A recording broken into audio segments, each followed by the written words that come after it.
Chicago Sky, Angel Reese. We're talking about black privilege. That's right, Angel Reese. The question is, does she have black privilege? We talked a lot about this weekend with Caitlin Clark and white privilege. The question now, does Angel Reese have black privilege? And I want to get down into that. The WNBA has reached the point that I don't even know if there's a way back from this standpoint as far as with Caitlin Clark. And getting established into being white privileged and looking at Caitlin Clark either accepting it or rejecting it. Really, that's a tough one to ask because a 22-year-old now has got to answer for America.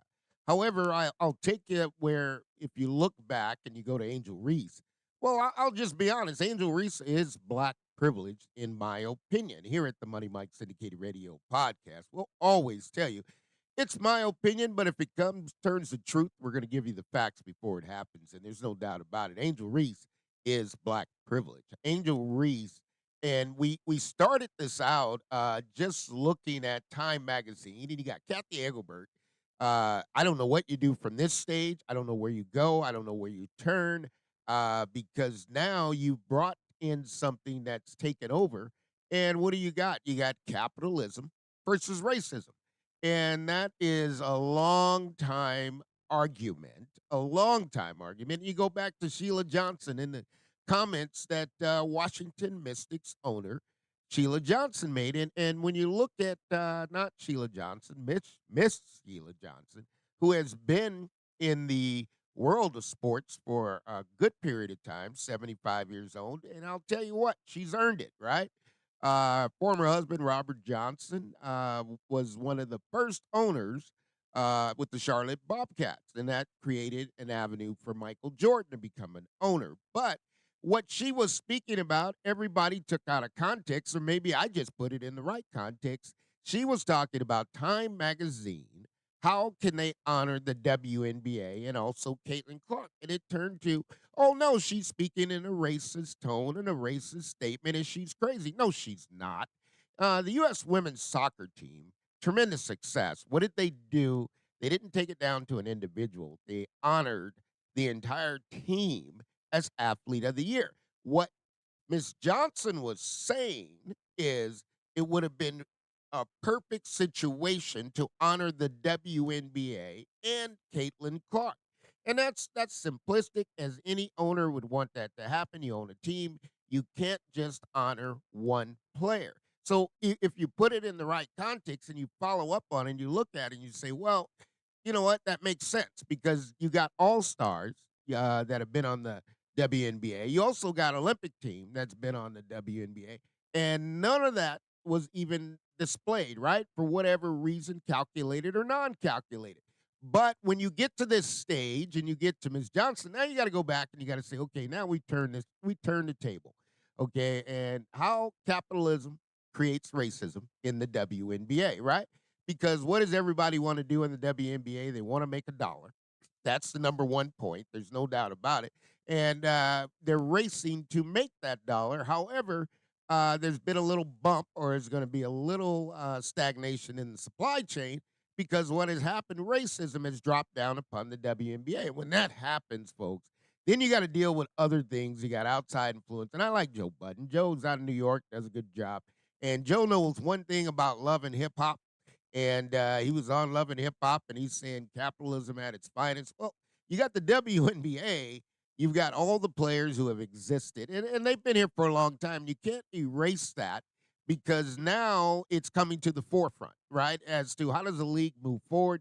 You have something that is a corporate enterprise dream, which is in Caitlin Clark. There's no doubt about it. I mean, but now it's turned into Caitlin and the headache of how do I do this? Because Caitlin went the opposite, and it came across. Well, did she do it for the Athlete Year Award? How was it cut? How did that get allowed to be released? Where was Kathy Engelbert? Did she know that article was coming out? Because normally you don't want to push an article like that. Sometimes you got to just say kill the story because the story is not going to be good for the league, and that's kind of where Budden is saying. But you got to look at NCAA women's basketball. This is the Money Mike Syndicated Radio podcast. and we're powered up by Fanatics. We got an assortment of gear, and it's opened up. And I will tell you this: the NCAA women's basketball is an integrated game. It's a history of alumni who support the women, and they stand behind the women year after year. And when you look at it, there's been a dominance of players from a few universities. One leading the case: UConn, Tennessee, South Carolina. You got UCLA. You just got a group of integration where they're not in a big fight. However, you got to Megan. And Megan dropped the bomb, just came in just wide eyed with a bomb and said, "Look, you're white, Caitlin Clark. Grow up, get it together. You're white, and you need to take a position, and you don't need to be bullied or anything like that, right?" But because then Megan's taking that, but then you can't just do that, okay, and just say those things without getting in the room. Now, here's the deal I'd love to see. I'd like to see Megan and Carrie Champion. We know Jamil Hills, we know her position, and you can put them in there. I mean, you could get Megan, Carrie Champion, Jamil Hill, you can get Angel Reese and get Caitlin Clark, and they can get through this because here's what you got. You're going to reach a stagnation point when you have this type of debate, which means the WNBA can't grow. The WNBA can't even play. The WNBA can't move forward because what has happened now with Megan, who's come out and just gave a political stance of you're white, Caitlin Clark, and that's all you need to know, and you need to get in line and play the game because we're supporting you. And that was kind of tough. Well, you know what? If you want to battle it out, you got somebody that'll go. And I tell you what, you want to talk about two dogs trying to keep under control. Carrie Champion knows how to do that. Stephen A. Smith, Skip Bayless, they used to get out of control and say Carrie used to bring them back in control. But she'll take that debate. And why will she take that debate? Because she's going to tell you Angel Reese has privilege, right? And I when I talk to you about Angel Reese, and I'm unapologetically Angel. I covered she has over 8 million followers. I can go to 10, 20 million, right? But when you look at it in a comparison from the Chicago Sky and what have they done, right? Because this is allowed for change to be made. When you say black privilege or white privilege, well, what are you saying, Money Mike? Well, did white privilege get Christy Sides fired?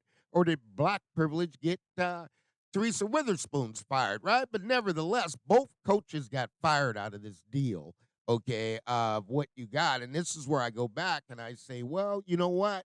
I'm going to tell you really from it, Angel, no doubt about it. I mean, we've got a coach in there now for Angel. And Angel, you got to understand with Chicago, the history of it and where Chicago land in this whole deal. Folks, you're talking about Soul Train, right? You're talking about Don Cornelius that is grounded and rooted in Chicago, right? And if you don't know about Soul Train and man, you go back a little while, I mean, you're not going to get away from that. And what the Washington Mystics owner was letting everybody know in a very, very nice way, we have Angel Reese. And Angel Reese is got a duty and responsibility, just like Caitlin Clark, to uphold a community. Now, when you look at that and you say to yourself, wow, okay, Money Mike, what are you saying? I'm saying that the culture of Chicago, okay, the African American community is going to stand behind Angel Reese. The African American community is also one of the largest consumers in America.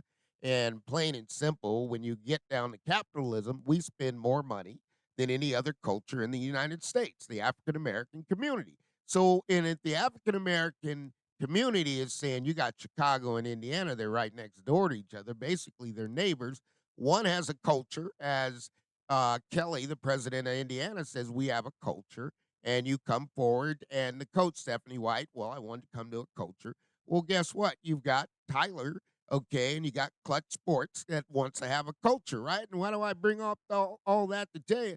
Is when you want to have a culture and you want to say Angel Reese's privilege, you got two players that are just going to about land in the lap here because one, Angel Reese and Angel Wilson have a relationship, okay? And you got Jewel Lloyd is from Chicago, right? And these two women here are two superstars. But eventually, these ladies are going to land where they're going to land. If they land in Chicago, which I predict, right, then you're going to have a battle on your hands, and they're going to stop somebody from winning the WNBA championship, right? And Jewel Lloyd, her mom and everything, the Lloyd family, and after what they went through in Seattle, Okay, that is nonsense for somebody coming out of Chicago, and that's like come home. When you come home, you get. I've always said this about the WNBA, and follow me on this closely. Okay, the blueprint for Caitlin Clark, generational talent, no doubt about it. It worked. It worked exactly to the T. Why? You were able to keep her at home. You're able to market that. She has a fan base.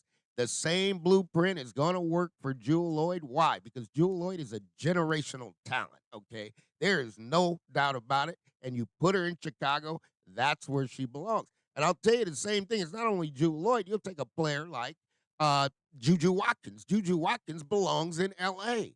You put Juju Watkins in LA, you can do any type of capitalism versus racism, but you got to let the players play where they home is home because you don't want these women out there. But when there's a battle, if their home team's going to protect them, and I don't fault Indiana because that's why Caitlin Clark fans what they do. They do that, right? Because and Kathy Engelbert knows that. That's why she scheduled the first game. Let's get it in, right? Because Caitlin's got to go up, but Caitlin's smart enough to know who am I going to play with, right? We're doing all this talking, but Indiana Fever hasn't gotten any players yet. And at the end of the day, I can tell you this, that they are migrating to Chicago. They will take this. And you talk about privilege. You got D Wade, right? You got D Wade sitting there. You got Camilla Cardosa. I mean, you're going to talk about Camilla Cardosa in Boston, boy. You want to talk about two bigs going to get it in, same school, same teaching. They're going to fight. But that's a privilege Angel Reese has. Dwayne Wade, he understands how to orchestrate a championship, won the championship. Then you come over there, you got the LSU connection. Shaq is 100% behind Angel Reese, signed with Reebok. Deal is done. So there's nothing anybody else can say, okay, with Angel Reese. And Angel Reese has won a championship, right? She's got a ring, right? So when it comes to the other side, and you look at all this, what I'm trying to tell you is, and you get times where coaches get excited, right? Because this is Iowa, Indiana, Iowa. What's the difference, right? Really no difference. But you get Jen Jensen. They want to accuse her of racism. She's talking to her team. Hey, they're bigger, stronger, faster, but you're smarter. Whatever she wants to tell them to get them motivated. That's in the heat of the battle, and other things are going to be said. I mean, what is the opposite end? I mean, I know Don Staley probably hasn't said it. If she's mic'd up, it probably has said it. Who knows, right? But if you take me in a huddle, I'm going to tell you, well, you know what? They're slow, they're fat. The only thing they can do is shoot. They can't handle the ball, and guess what? We're going to apply so much pressure, we'll block every shot. That's basketball, right? You're trying to get your team to realize that you can win this game, and I really put it down in 5 minutes, ladies. This game is over, right? Because it's too much pressure, right? And then you got to come with Jensen. I believe will eventually. You're gonna hear from me, and I'm everybody calls me Crazy Joe, lean on me. That's Money Mike. But I get crazy and say Jen Jensen's eventually going to be the Fever coach. Because I don't know if Stephanie White, that's right, Stephanie White, who left the culture, left the culture to come to a new culture, Indiana. But guess what? Your toughest player to coach in the game of basketball today, which is Caitlin Clark. There ain't nobody harder to coach than Caitlin. Drops a bombshell right into your lap, and saying, look, here's the deal. I love black players. I got not the same feeling, right? But she also singled out, I am not friends with Angel Reese. We are not best friends. We can be associates, but I am not kicking it with Angel Reese, and Angel Reese is not kicking it with me. So that's what you got in the WNBA. It's gotten to that stage, and it's blown up, but rightfully so. Why? Because that's the way it's supposed to go, right? And the WNBA is the WNBA. What are you going to do, right? You're going to play the game the way it's played. But, you got a player over there. I listened to it. You got Rennie Howard sitting there, man, one of the best players in the game. We don't even mention her name, right? You got Caitlin over there, dropped a bombshell, Time Magazine. Oh, man, did that open it up? Kathy Engelbert, I don't know what you do. Can you fix it? Time will tell. That's all we got to go. You want to think about it? Washington Mystics owner Sheila Johnson, she's earned it. Ain't no doubt about it. And her comments were relationship to the Time Magazine, the Athlete of the Year, the U.S. women's soccer team. Let's not forget the history, where they honored the team. She's saying honor the WNBA because we've been working at this and I've been losing money just like everybody else, right? But it is what it is. You got capitalism and racism. This is called stagnation, and this will hurt your supply chain and profitability. Joe Budden, Loving Hip Hop. I brought you on here, big dog, because Loving Hip Hop is going down in the WNBA. NCAA women's basketball, they don't have this problem because why? Why? They're integrated, and they got white, black, green, orange, doesn't matter. And, Megan, we got, pick one. You got Carrie Champion or Jamel Hill. They'll be glad to sit in the room with Megan and really just go down what you want to talk about the league. And Carrie's been at it a while. She's separated the best of the best. But Angel Reese, I'll close it out, is very black privileged. There ain't no doubt about it. They're going to move her to the top. Angel Reese's game's going to be better, most improved player in the WNBA because all she's got to do is find the square. Once she finds the square and that ball goes off the square, and Tyler knows that, you hit that square, the ball's going in every time. But Angel Reese is black privileged. And you know what? Asia Wilson's only going to take so much, and eventually she's going to come to Chicago. Jewel Lloyd is hometown cooking. And that's the way that's going to be. And to the Lloyd family, you've earned it.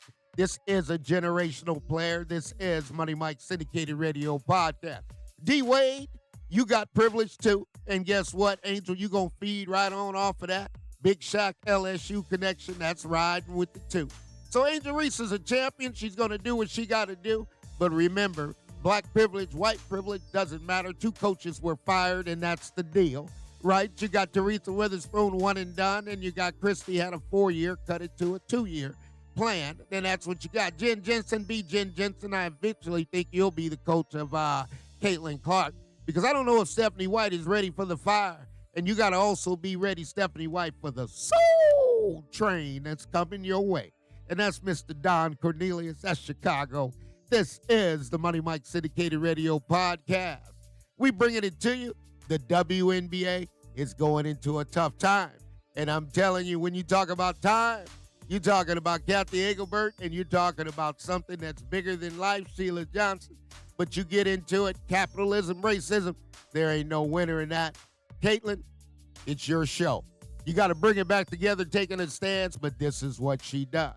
Money Mike Syndicated Radio Podcast. All things are possible to those who believe. We're going to get better and better, but the WNBA is a burning bush on fire, and somebody's got to put it out. We'll see where it goes, and we'll see you soon.